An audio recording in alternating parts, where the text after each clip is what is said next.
In Miller, South Dakota, a young woman, a teenager named Abby, who you see in this photo, she's holding the microphone. She's part of a group, and she presented an idea that she felt would make her community a better place. And she had to present it to a room full of adults, which is tough for any teenager. So in this high-stakes moment, Abby starts explaining how she and her friends want to create an indoor movie theater, because she and those other teens have never seen a movie in a movie theater. They live in Miller, South Dakota, a town of 1,400 people. So this is a challenge. And one of the adults in that meeting said to her in front of everybody, that idea is too big. It's never going to work, and you shouldn't even try. Now, I'd like you to be shocked, but you're not. You're not. People have done this to you too, haven't they? People have thrown brick walls in front of your ideas, and we know what those brick walls say. We tried that once in 1972. That'll never work here. That's not how we do things. Slow down, let us ask more questions. Give us more time to talk it over. Now let me ask you, do you think that adult hated Abby? Were they secretly worried she was going to succeed and they'd better stop her? No, they didn't hate her. They were trying to protect her. From what? Failure. From failing in public, where it would be horribly embarrassing for a teenager. And that is what the people who tell you, we tried that once, are thinking. They're afraid you'll fail. And they don't want you to be embarrassed or to hurt the community. And so this is a bit of a secret, but the people who sound the most negative may think they're helping you. And this same motivation is behind all those brick walls that people have thrown in our way, all those rules and regulations that we have to follow, all of that bureaucracy that we spend our days pushing against is to avoid a failure. But it's a trap. And it's a trap because we are terrible at judging the risk of failure. Author Margie Worrell said, using some of the latest brain imaging technologies, doctors have figured out we are far less likely to fail than what our brains tell us. And so while we are slowing people down and asking more questions and talking it over one more time, our brains are lying to us about the risk of failure. And then our brains also miss another important thing, which is the cost of inaction. What's the risk of sticking with the status quo? And if we keep doing things the way we've always done things, we're going to get run over if we just keep sitting here, even if we're on the right track. And so while you're making decisions about your community, the choice isn't between where we are right now and everything is fine and we're safe, and change, which is something scary and over there. The choice we have to make is between the change that we will create when we decide to act and the change that's going to happen to us if we fail to act. So while we're slowing things down and talking everything over one more time, everything around us is changing. We cannot control what may change, but we can choose how we respond to change.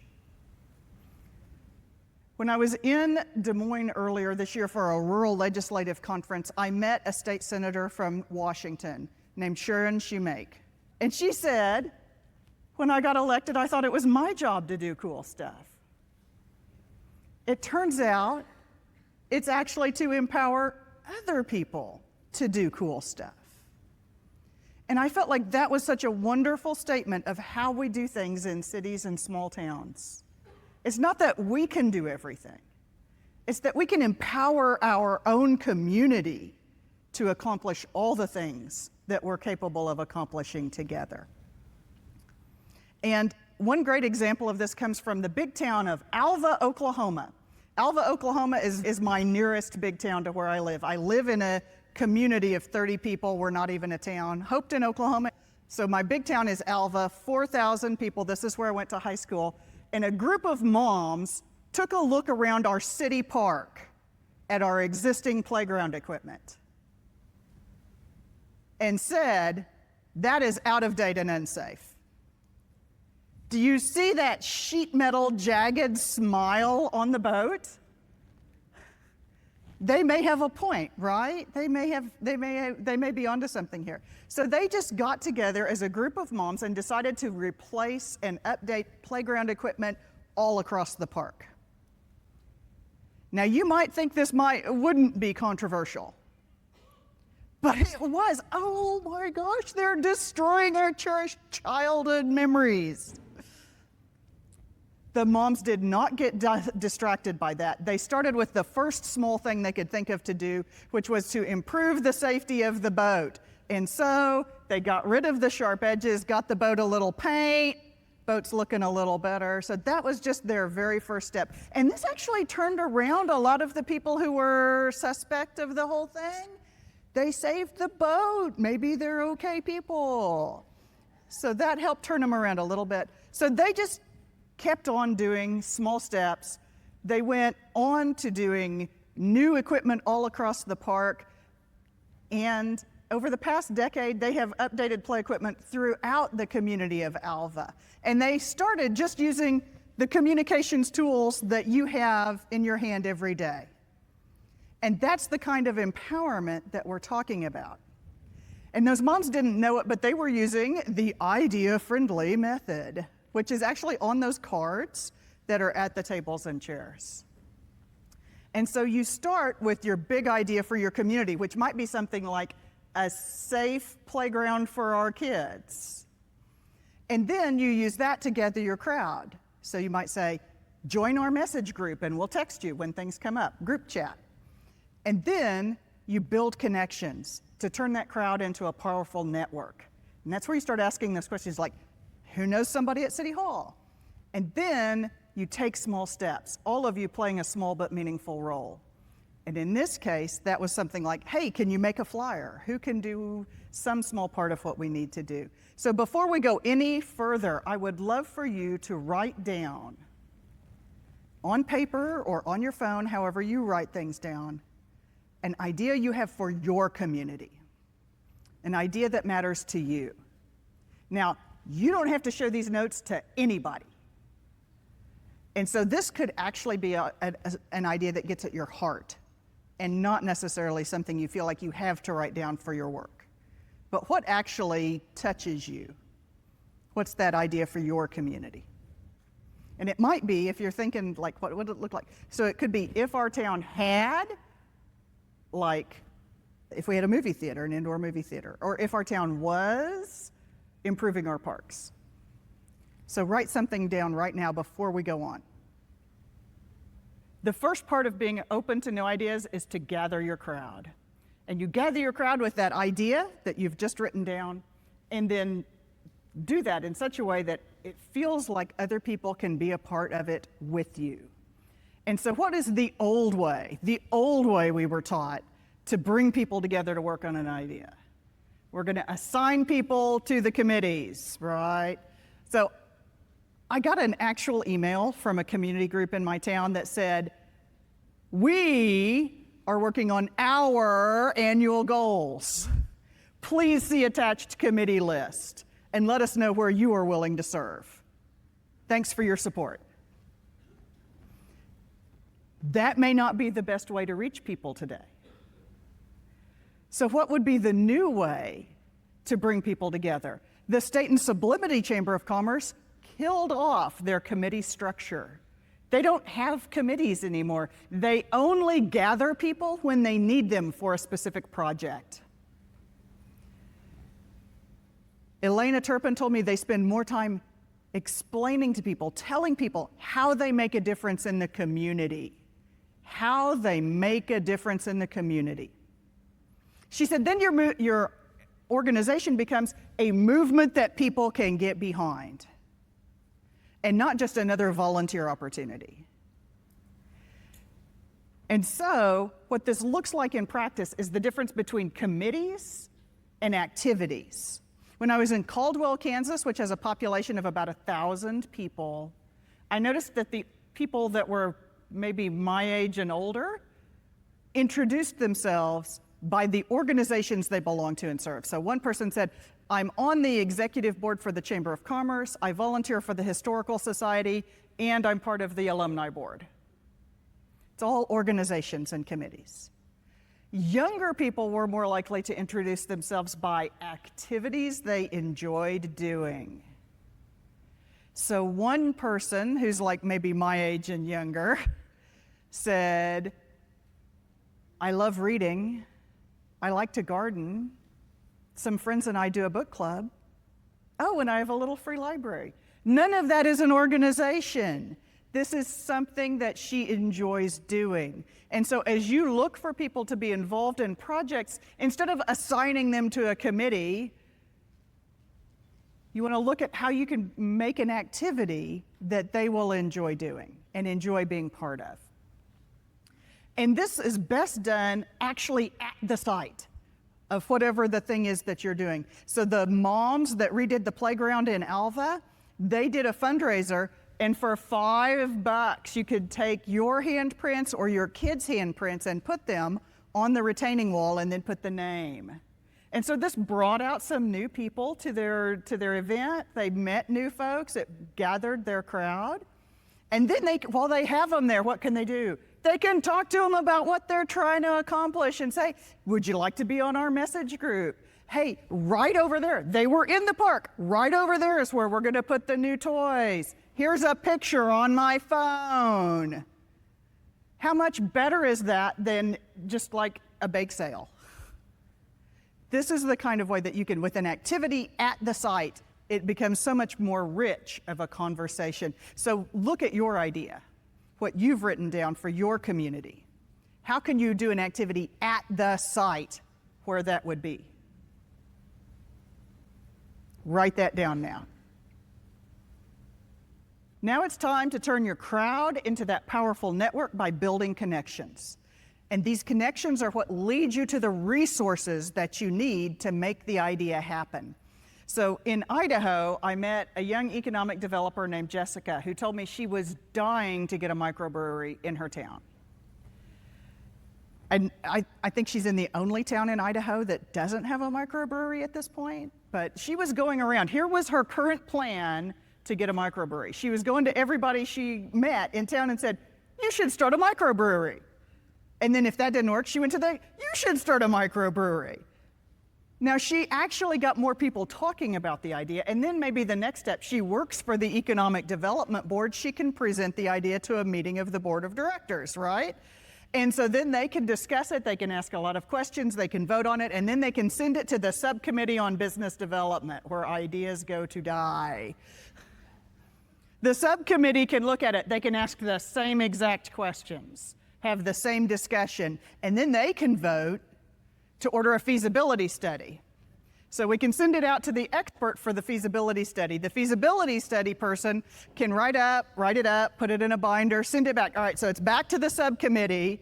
The subcommittee can look at it. We can ask the same exact questions again, right?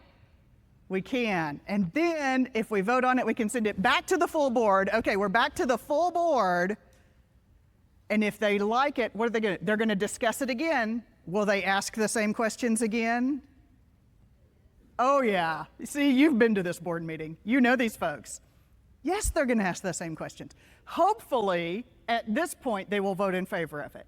And maybe they'll put it on the 5-year business development plan, which is the second place good ideas go to die. Okay, so you know I have an idea-friendly version of this that does not involve all of this back and forth. Let's just start a homebrew group.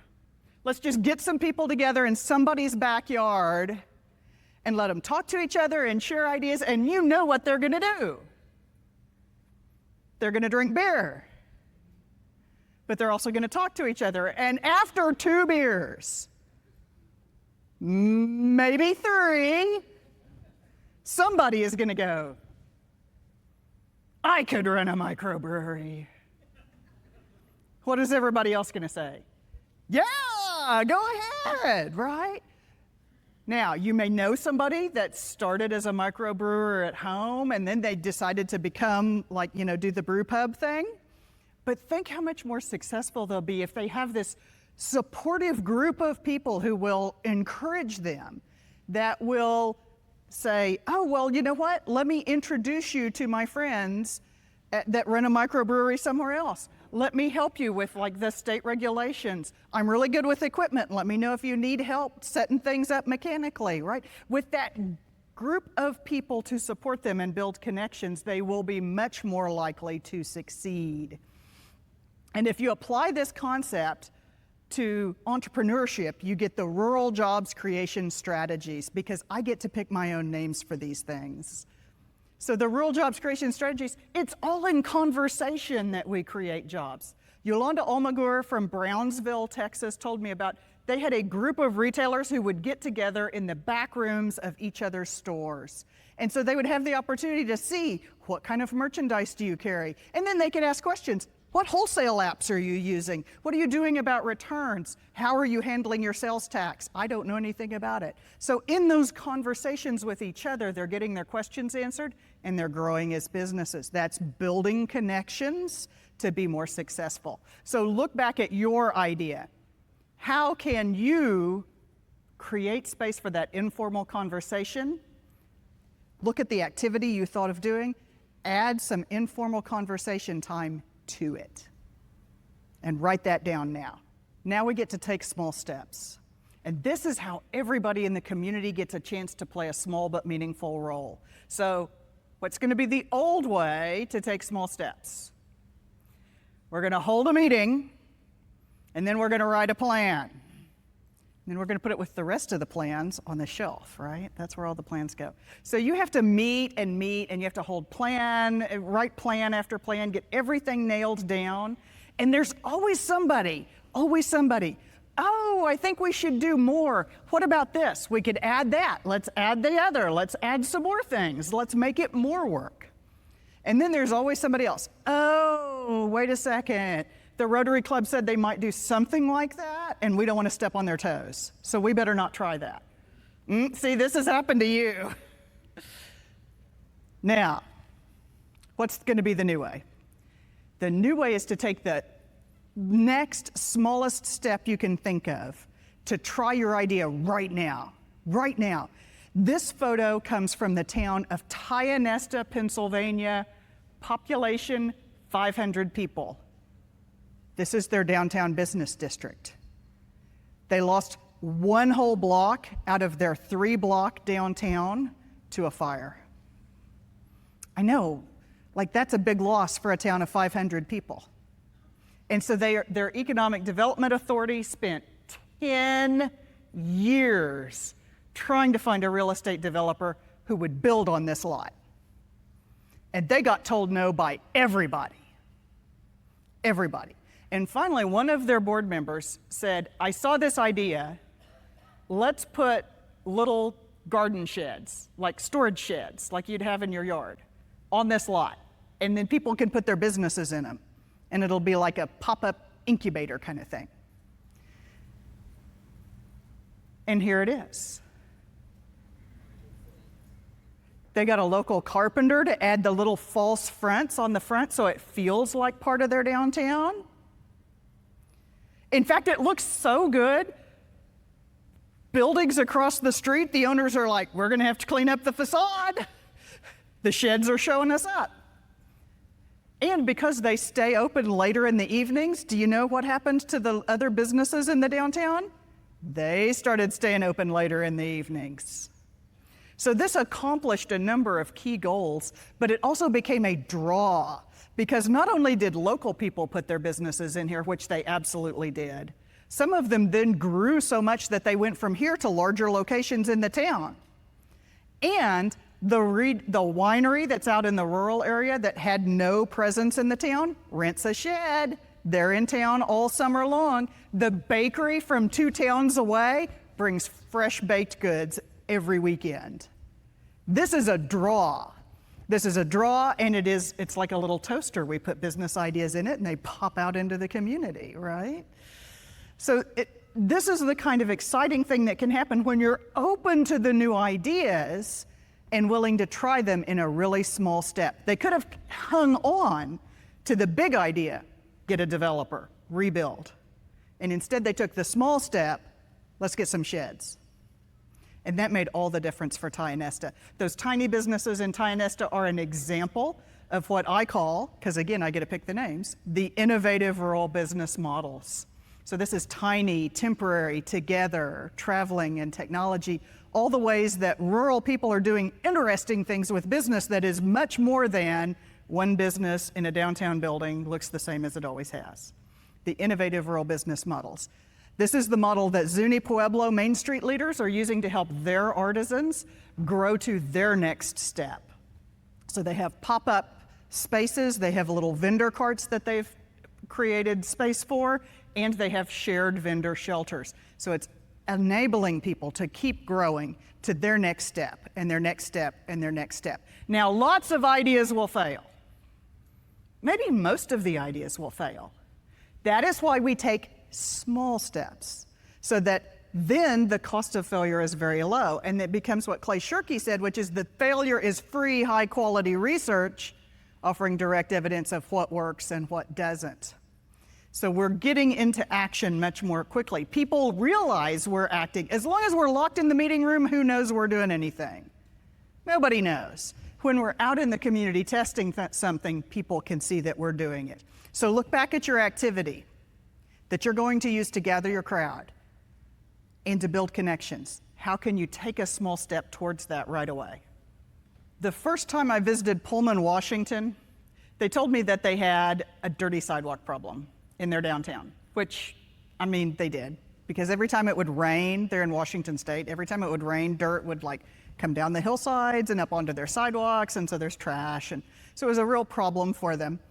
Then, after we walked around, we went back to the meeting room. And so then as we're talking about things, several people said, we should do another cleanup day. And so I said, who wants to take that on? And I got the same exact reaction. And I said, okay, so that's fine. And then one guy said, the Chamber of Commerce did the last one. The chamber should do another cleanup, like the javelin throw of a task across the room. I said, no. If you don't want to take it on, if you don't want to take the lead on it, it doesn't need to happen because it is not your priority. And then we had an uncomfortable silence as they thought about that. And finally, a business owner named Willow in the back of the room raised her hand and said, I'll clean my own sidewalk. I said, great, that's a wonderful start. But we have to get from one person cleaning her sidewalk to enough that we don't need to keep doing cleanup days. Now, you do have to start by cleaning your own sidewalk. And this is Willow cleaning her own sidewalk. When I told her I was taking the picture, she said, let me get my cute broom. I don't even own a cute broom. So what Willow did was she cleaned her own sidewalk, she took pictures, she put it on social media, she hashtagged it, Clean Your Own Sidewalk Day, and she tagged 2 people. You know what that is? That is a movement that people can get behind, right? Other merchants followed Willow's lead. And soon it was plenty of merchants doing their downtown sidewalks, and the city enabling, empowering other people to accomplish great things in the community, changed the work schedule for the street sweeper to be the next morning, early morning, come around and pick up everything out of the streets. Now, this is your best way to attract those people who are initially resistant. What if Willow had sat in that room and said, hey, I've got a great idea. We are all going to clean our own sidewalks. And then we don't have to do another cleanup day. So forget about the cleanup day, but hey, city people, change the work schedule before she even picked up her cute broom. What would people have said in the meeting room? Oh, it's a terrible idea. We don't want to do it that way. Let's just do another cleanup day, because they knew how to do it. Willow did not try to change their minds. She took her own action and did something that was enticing. She made it easy for people to join in. And so she did create that movement that people could get behind. And the reason that this worked is what, again, I get to pick the names, the volunteer motivation curve. And if you have not written down anything else that I have talked about or your own idea, you want to write this down or take a picture, because you're going to try to explain this to somebody next week. The volunteer motivation curve. The tall part, that's a lot of motivation, right? This is where we've been starting. This is you. You're excited for it's your idea. You're excited for your idea. Who's the next most excited person? Like that person that you call to help you with everything. They're like half as motivated as you are. And then we have, like it comes on down, that dashed line is the committee. Everybody on the big end is on the committee. And then as we go out, here's everybody else in the community. They are not motivated enough to be on your committee, but they're just down here. Maybe they're interested in the idea, but they're not going to contribute enough to be taken action enough that you can put them on the committee. We've been looking for volunteers by focusing on this end. We're looking for people with the most motivation ever. We need you to serve a 3-year term on the beautification committee. We need you to come out all day Saturday, volunteer for cleanup day. It's going to be 104. Why is it always over 100 degrees on cleanup day? Someone explain this to me, I want to know. We're looking for the most motivation possible. How many people do we find with this much motivation? Like 1, none, nobody. Let's flip it on over. Let's flip this over, because it'll be easier. Okay, so now the motivation is down here. The motivation, this is your motivation as the foundation. Here's Willow sweeping her own sidewalk. And then the secret is to give other people really small ways to contribute. Now you only need this much motivation.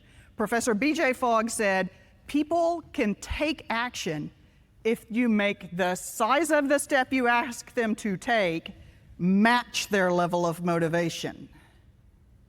Now they may get motivated to do more later, but start small so that they can actually accomplish that action.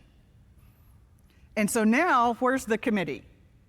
We don't even need a committee now. We just have to do the things that entice others and leave room for them to do tiny little things. And all of those tiny little steps stack up. Here's everybody else in town sweeping their own sidewalk. They only needed this much motivation to do it. More people will help you than will start something new. So how can you make a smaller step for other people to be involved in your idea that you've already started on? Pick up your pen and write that down now. Now, what about the people who don't want to help at all? The people with not only small motivation, but no motivation, negative numbers motivation? People who are starting conflicts? People who are actively causing trouble? Those are not your people. And you cannot lose people who were never yours. It took me a long time to learn this, and I learned it the hard way. I used to be a city administrator myself for a town of 993 people named Winoka, Oklahoma. And I was pretty entrepreneurial about it. I kept coming up with ideas that I knew would be good for the community, and we would start putting those into action, and we were generating a lot of activity and also a lot of opposition. And so they did to me what they do to all the city administrators eventually.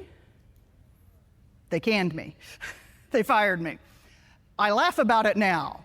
Did I laugh at the time? No, I was incredibly angry at the time. I was very angry. There's the vintage picture of me. I am not the one with the mustache. Stop it. All right. That's our hippy-dippy mayor. He was a good guy. All right, so they fired me. And then I had the rare pleasure of watching them systematically take apart everything we had done that was good, as much as they possibly could. That was fun. And then that's when I bought the liquor store. Okay, so there's a happy ending to the story. All right, so we bought the liquor store, and I threw myself into community volunteering. I served on some state-level boards, like for my professional association of women, and I did local stuff. I was on my alumni board. See, I'm that old enough that I can introduce myself by the organizations I was part of. I can't do that anymore.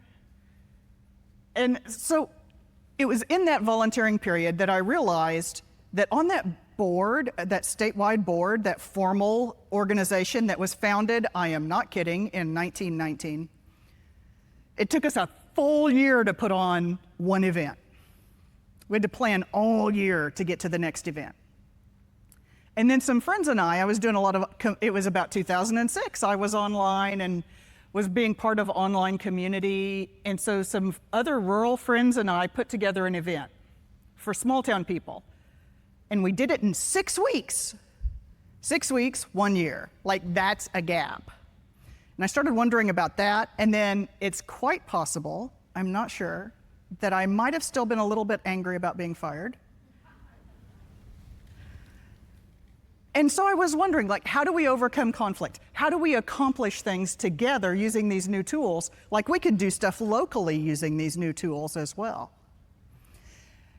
So I started reading up on like towns that were prospering and social capital and economic development and prosperity and entrepreneurship and how we do change management, but how do we really do it in rural? And all of these questions about how can we possibly be better communities together in community? And this is what I came up with. You build a stronger community through new experiences that bring people together from across different groups for each person to play a small but meaningful role. Now, it has to be an experience, something that you can think about later, because adults learn by reflecting on what we've done. So we need something that they can then reflect on. So it has to be an experience. And it's got to bring people together across different groups, because that is the only way we have to expand people's thinkings beyond their current circle, is for them to meet new people and to meet people from outside their usual groups. And then, if they can each play a meaningful role, that's going to help them build a new identity for themselves. Like, they're going to see themselves as the kind of person who's involved in their community. I helped paint that mural. I'm part of this community. Now, do you think that one time, one experience will be enough? No. Anybody here old enough, like I am, to like remember varnishing wood? Like, you would put on a thin layer of varnish, and then you get out the sandpaper, and then you sand it, and then you run the tack cloth, and then you get to do a new thin layer. And how many times do you have to do that? Like dozens. That's what we're doing with people in our communities. We're layering them with thin layers of community experience that bring them together across different groups, where they play a meaningful role and see themselves in a new role. Now, the only way to get enough layers for this to work is to do lots of events this way. So as long as it includes all three elements, anything you're already doing, if you can make it include the three elements, then that's going to be it. So you gather your crowd for shared experiences, build connections across different groups, and then you give everyone a meaningful way to take small steps. And that is the idea-friendly method. So look at your notes. Look at your idea. You already know how to make a stronger community. That idea that you've already written down, that's idea-friendly notes. That's also what's going to make your community stronger. Now, you don't have to know all the answers. as long as you can stay open to new ideas. And we can be open to new ideas even as we stay rooted in our traditions. Carnel Chosa from the Jemez Pueblo in New Mexico said, "We are always moving the community forward with the changing times, changing resources, and new ideas. Our communities are different now because of our ancestors who were always moving our communities forward." Iowa State University studied 99 small towns, and they found that the only difference between the ones that thrived no matter what and the ones that didn't were those that were open to new ideas and welcomed new people into making decisions. Everything's changing all the time. Our 1950s ideas aren't going to work any better than that 1950s playground equipment. We're going to have to update some things. Now, being open to new ideas also means letting go of judging ideas. So when somebody comes to you with an idea that you think is stupid, instead of saying, "That'll never work," it means like take a breath and then say, "Could you test that with some small steps?" Because they may come up with something you never would have thought of. Remember Abby, who wanted a movie theater? She and those teens knew something that the adult who told her not to try didn't know. She had heard my colleague Deb Brown and I present the idea-friendly method. And so Abby and the other teens said, "Let's take small steps. We'll start with a small step." They borrowed the school auditorium. And then they picked a movie for little kids, like a little kids movie. And then they invited their grade schoolers to be the audience. So for one day,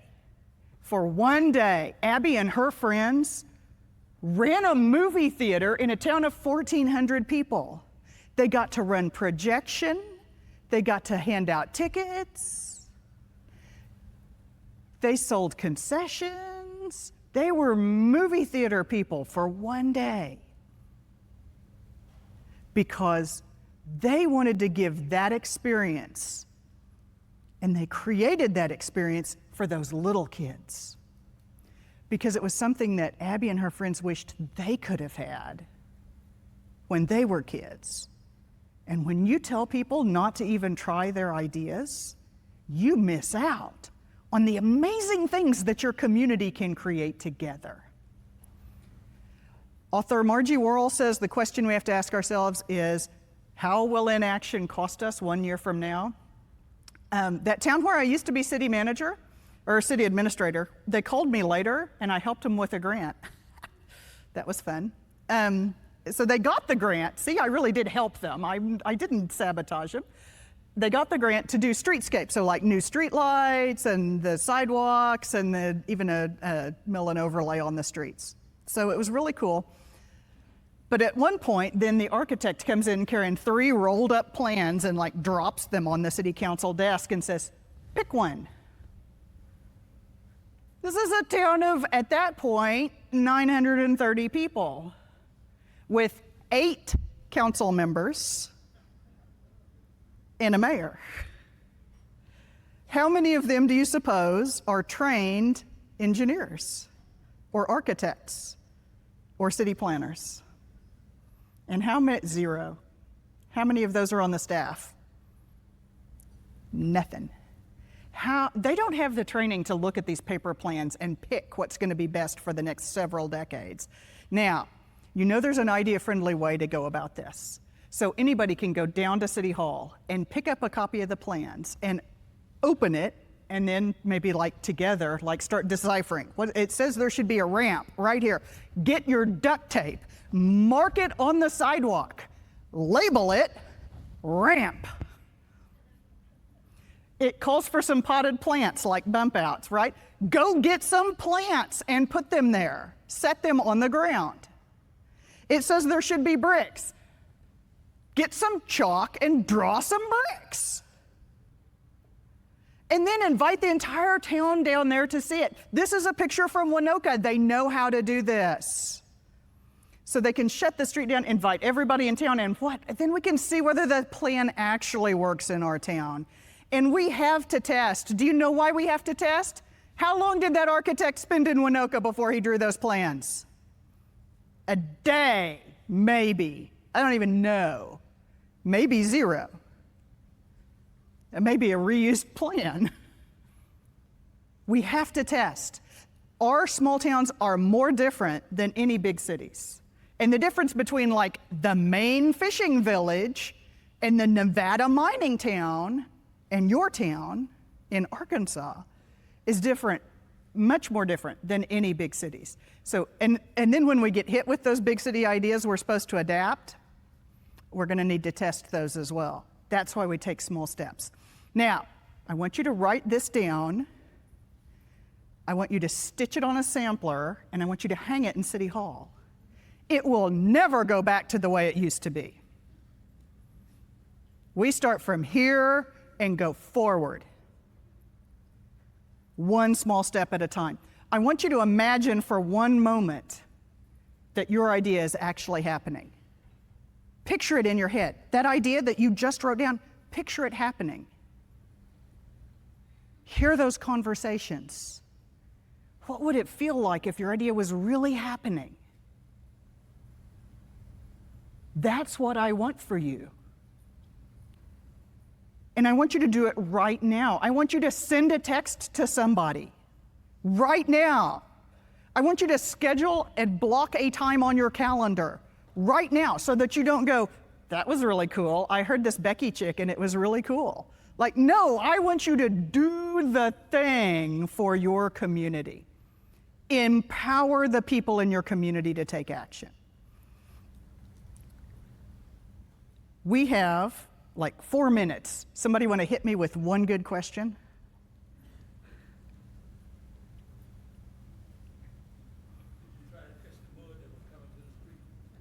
Did I try to? Oh, for the town of Pullman. Yeah, did they ever install a catch basin in Pullman, Washington to keep the mud from coming down into the streets?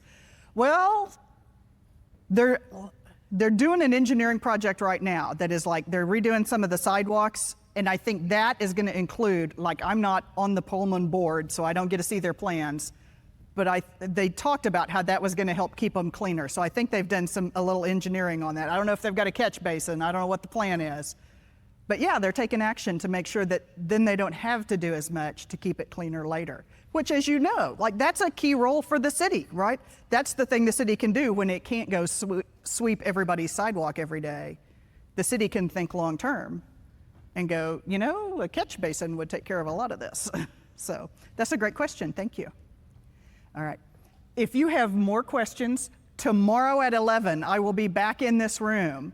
And we won't have everybody with us because it's during breakouts, and so you can ask me your questions and bring your ideas, and I would love to have a conversation with you then. And until then, I just want to say thank you so much for your time and attention. And as a former city person myself, thank you for what you do. Thank you for what you do. You make the biggest difference in your communities, and you go above and beyond, and you go all after hours, and your heart is in your community. And thank you so much for what you do. I appreciate you all.